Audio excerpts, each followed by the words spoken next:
So, you know how everyone's been talking about the post office lately? The other thing he's making an attack on is the U.S. Postal Service. A controversy involving the Postal Service. But let's take a step back for a moment. This political drama with Louis DeJoy, voting by mail, and the Postal Service missed the larger issue. The Postal Service's independence is under threat, and that's worse than you think. Let's break it down.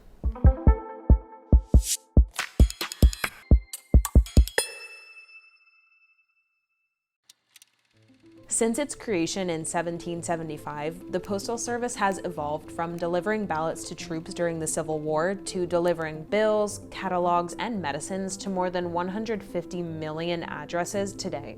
The Postal Service delivers to every household 6 days a week. And as the Postal Service says, they'll deliver rain, snow, or shine. It doesn't matter what weather conditions there are outside. The Postal Service delivers that mail. That's Tim Stretton, a policy analyst at Pogo with years of experience in postal reform. He says that the Postal Service is not just important for all Americans, but especially those living in rural communities, people with disabilities, the elderly, and even veterans. That's because the agency has the infrastructure to reach every postal code in the United States at a flat rate, meaning that it costs the same to send a letter to New York City as it does to send it to rural Wyoming. And you may be surprised to learn that the Postal Service does all of this largely without funding from the federal government. It survives on the sale of stamps and service fees to send letters, parcels, and packages. Funding its own operations is actually key to the independence of the Postal Service. Unlike other parts of the federal government, running independently allows the agency to operate free from day-to-day partisan political pressures. If it received a budget from Congress like most other federal agencies, it could be pressured to make certain decisions out of fear that Congress could strip its funding, rather than act solely to benefit the public and its customers. For this reason, in 1970, Congress passed the Postal Reorganization Act, which restructured the Postal Service to run more like a private company rather than a traditional government agency. Since then, Congress has worked tirelessly to keep the post office independent from the federal government and politics.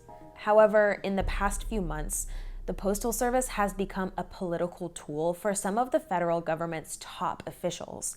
Here's what you need to know. Although hundreds of millions of people rely on the Postal Service, the agency has been struggling financially for more than a decade.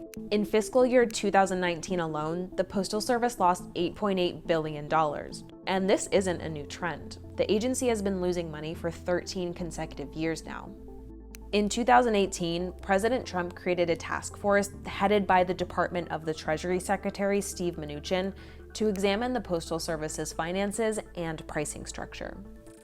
Secretary Mnuchin, as leader of the Treasury Department, has one boss, and that's the President of the United States.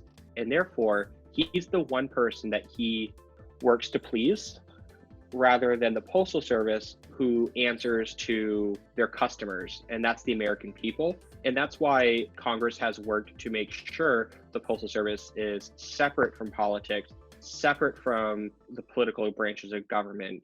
And unfortunately, Secretary Mnuchin has abused his position as Treasury Secretary to deliver wins to his boss, President Trump.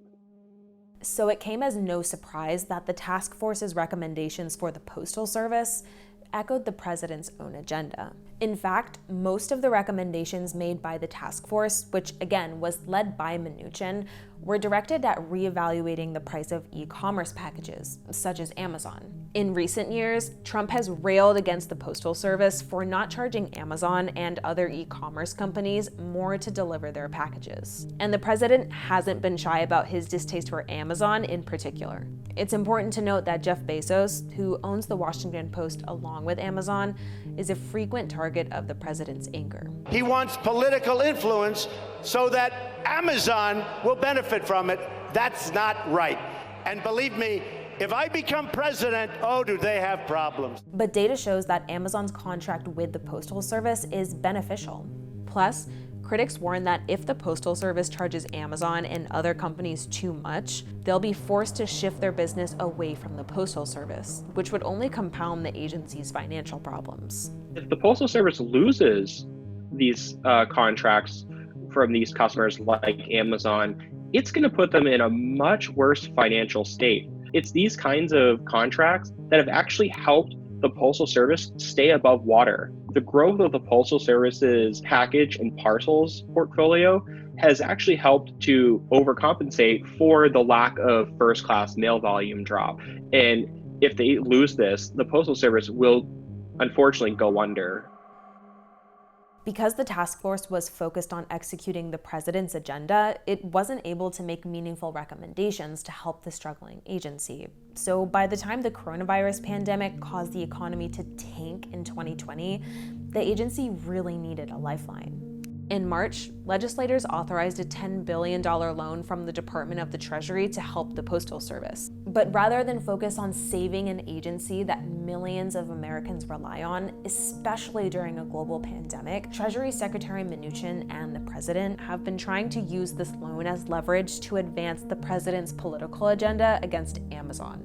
To break it down, the term sheet for this loan includes a provision which states that the Postal Service will turn over to Treasury their top 10 negotiated service agreements. These are the contracts that the Postal Service has with third-party customers, such as UPS, FedEx, and, you guessed it, Amazon.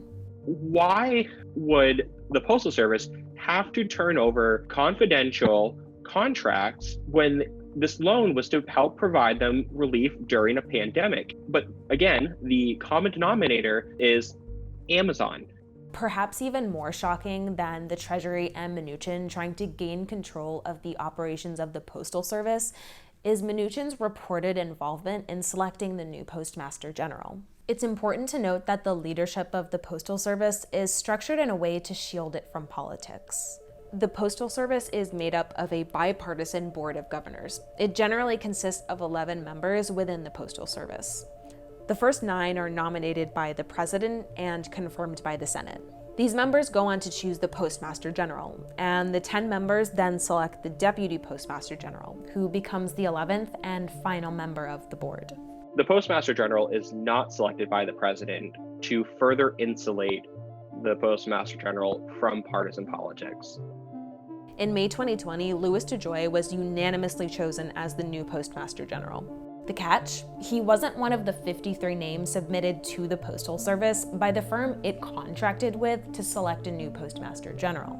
At a House Oversight Committee hearing on August 24th, Robert Duncan, chairman of the U.S. Postal Service Board of Governors, admitted that he submitted DeJoy's name as a candidate for consideration by the board. Though he didn't mention how he came across DeJoy's name, reporting suggests that Treasury Secretary Mnuchin may have played a role.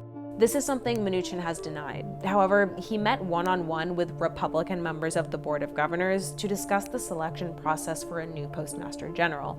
It's worth mentioning that among many political donations, DeJoy has donated $1.2 million to the president's election campaigns and $3.2 million to the RNC. And somehow, the controversy doesn't stop there. With the coronavirus raising concerns about the safety of voting in person due to large lines and crowds, voting by mail has emerged as a safe and secure way to cast ballots later this fall. However, in recent weeks, high-profile operational changes at the Postal Service, instituted by the new Postmaster General Louis DeJoy, Blue mailboxes are vanishing. These processing systems that have been ripped out slowed mail delivery nationwide. coupled with statements by the president, You do all mail-in voting. You're asking for fraud. The most inaccurate and fraudulent election in history. Delay the election. have drawn bipartisan scrutiny as well as allegations that the administration may be trying to influence the presidential election. If these changes continue and the administration continues to violate the Postal Service's independence, Americans are going to lose trust in the Postal Service. And frankly, in the times we're in now, the government should be doing everything they can to try to help build faith in government. All of these changes happening at the Postal Service are hard to keep up with, and in some cases, it's confusing voters. In Colorado, for example, a federal judge was forced to step in when the Postal Service sent false information about voting by mail in the November election. Meanwhile, in 46 states, the Postal Service told citizens that it can't guarantee the timely delivery of ballots, either to voters or from the voters to state election boards. confusion in the voting process this year is really damaging. It's going to make less people want to vote. With all of the commotion surrounding the Postal Service, it's easy to forget that the agency's function is explicitly written in the Constitution. And because of that constitutional right, millions of Americans have depended on their post office for hundreds of years. From the Civil War soldiers who voted by mail from the battlefield to the pandemic-struck Americans who plan to vote remotely this November, the Postal Service was never political, and it never should be. We need the Postal Service, now more than ever.